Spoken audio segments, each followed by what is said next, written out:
It was done prior to, it was already up when I was there in college. Okay. But I remember your dad telling me a story about it at one point that, you know, he had talked to the college and told them that it wasn't going to cost that much money to do this piece. And he had it all figured out. He was just going to carve it out of the soil there. But then when he poured the concrete, he didn't realize how much it weighed. He didn't have an idea of how to get it up onto the standard.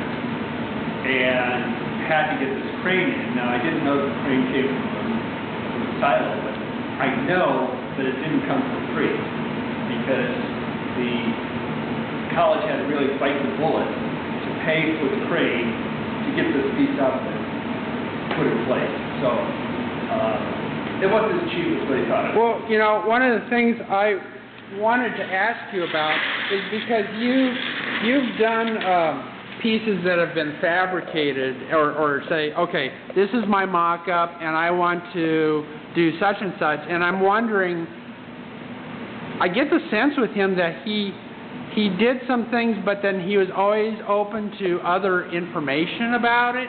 So I'm wondering if, like some of the photos we have show that there were rebar in the structure, and I wonder if going into it, he had it all figured out, or if he went to some people and said, hey, I'm thinking about blah, blah, blah, and someone said, well, you know, that should have rebar or something. And I wonder how much of that... I don't know. Yeah, and we don't know, but like when you put something that's, let's say, something that's fabricated, that where you take a mock-up to somebody and you say it, do you ever say, what would be the best way of putting this together, or do you just say, here it is, do it? The short answer is to say, here it is, do it. Okay? Now, in my background, what my family gave to me right. was a sense of craftsmanship. Okay. My dad was an engineer. Oh. My grandfather was a blacksmith. Ooh. And a welder. And my dad built his own house. Okay, swung the hammer. I built a house, not this one. The other one that we lived in his house. Wow. And I swung the hammers, built that house.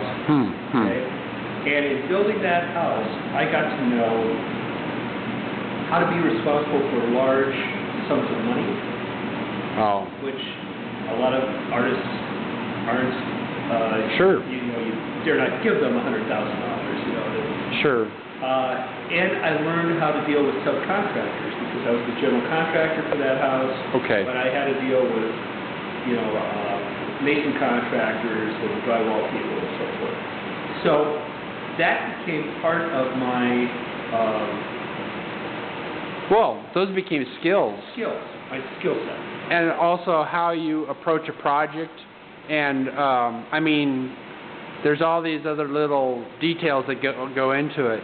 And Marx had some of that because he had been a paint contractor. Sure. And it sounds like from talking to you and talking to Dave Cole that he sort of had some of the students come alongside and help with some of the projects. Wolfram says that, oh yeah, he had me gluing tile and all that, and Wolfram could even design some of it, but your dad was in charge, he said, and oversaw the whole thing, and it just sort of blew my mind that he would allocate that kind of thing. But maybe because he had been in situations where he had people under him, he had that, and so I wonder, maybe with that project, maybe he, you know...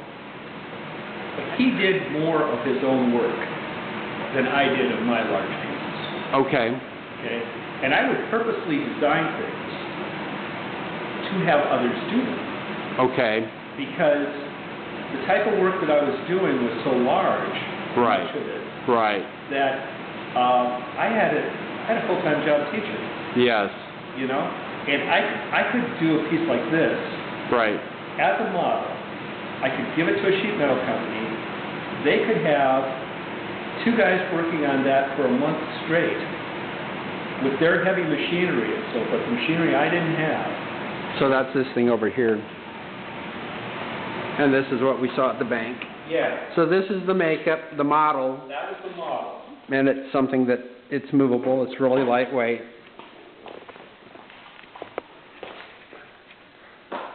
And you said you handed that to them, and then they were... Here, you figure it out. Okay. Okay? So then they did it to scale. Absolutely. And you said this is how high it has to be. Yep. But the weight, that was up to them. That was up to them. Had to be as light as possible, and... Depended on the piece. Right. I've got one piece that we're at Valmont Corporation across from Boys Town in Omaha, and I just sold them this exterior sculpture and said, you're responsible for the engineering and the base. Well, it was a Marxhausen kind of thing. The base cost them more than the sculpture did because of the weight of it and because of the cantilevering of it and so forth in order to put it in.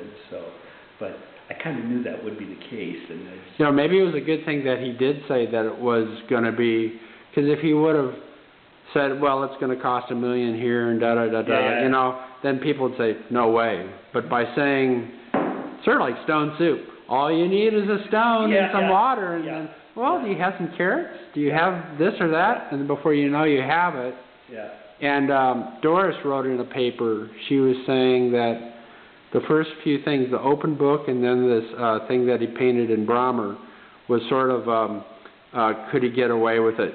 Because they really didn't know him as a quantity. What was he like? Yeah. And you know, it goes back to that thing of building a following of art to get people interested in art. And Jerry Brahmer was telling me on the phone that Dad, or maybe it was you, that he only painted on the mural while people were eating. You told me that. See, and he painted the mural before I got there. Right, but still, what a brilliant. I mean, it's an installation, and then people who've never had that class, it's like, well, who's this guy and what's he doing? It's sort of like a performance art piece. Absolutely. And it's every day it's added to it, and then it had all kinds of different elements in it, and it was up high, and then people, well, I'd like to be in that class. I mean, that had to be a draw. So who is this guy, and does he have a class, and can I get into it?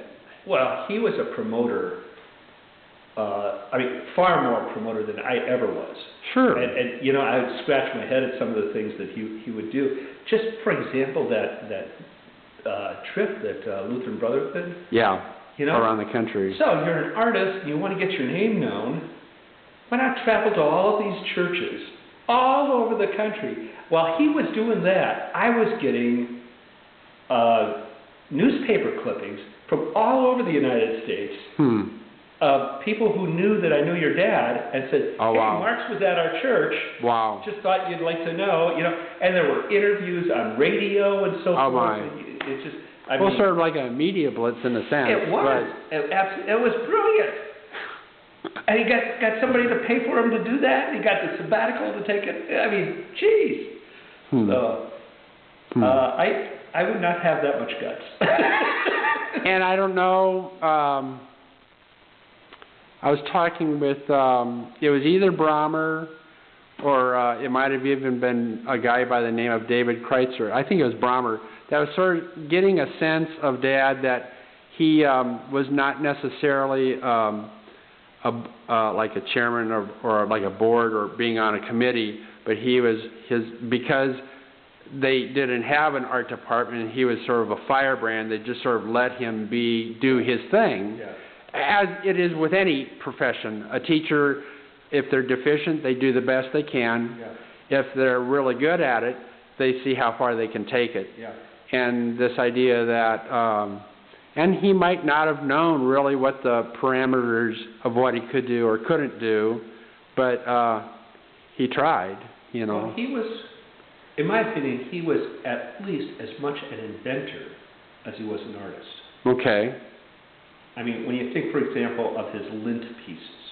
Okay. Who ever thought of lint as an art material? Yeah. That was an invention. You know, and then he took that inventive technique and... Well, he tried to see how far he could go with it. How far he could push it. Yeah. And so he didn't just do one piece. Right. He did multiple pieces and different... And then some of them, I think he, instead of just laying it out there, he cut them into sections and then sort of made a collage out of them. I mean, there's all kinds of variations of that. He had it sandwiched between two pieces of glass. You could see a front and a back. I think the Sheldon Gallery had a few pieces. I don't know. I would imagine somewhere across the country there's more of those. But, yeah, to isolate it and say, look at the pattern that's in this. You know, another guy that influenced me, his name is Norman LaLiberte. I don't know if you ever ran across him. Not yet. He, again, probably about your dad's age, has written a number of books. In fact, one of the books was, I think, in the Concordia Library, but it's back from that 60s period. Okay. He did the banners for the New York World's Fair for the Vatican Pavilion. And very much collage-oriented felt banners, but fit right into that whole tradition that your dad was, obviously he was Roman Catholic. Sure. But the parallels between the two guys. Wow.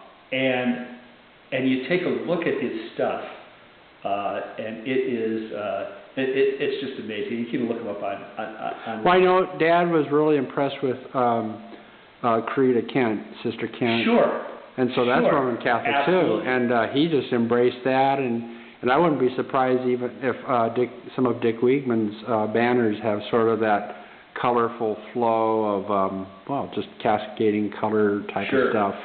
Sure.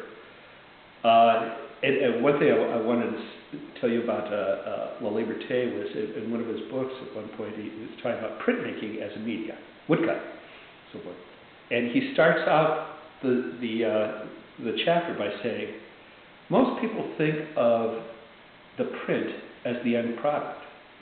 He says, I like to think of it as the beginning. Which is a very much a Marxhausen type of thought. You know? Didn't he use like graphic images, almost like stamps on top of things? Yeah. I think Dad had some books by him because I remember seeing some on his shelf. I mean, and a lot of his collages look a lot like the stuff that was at the beginning of Monty Python. Yeah. So.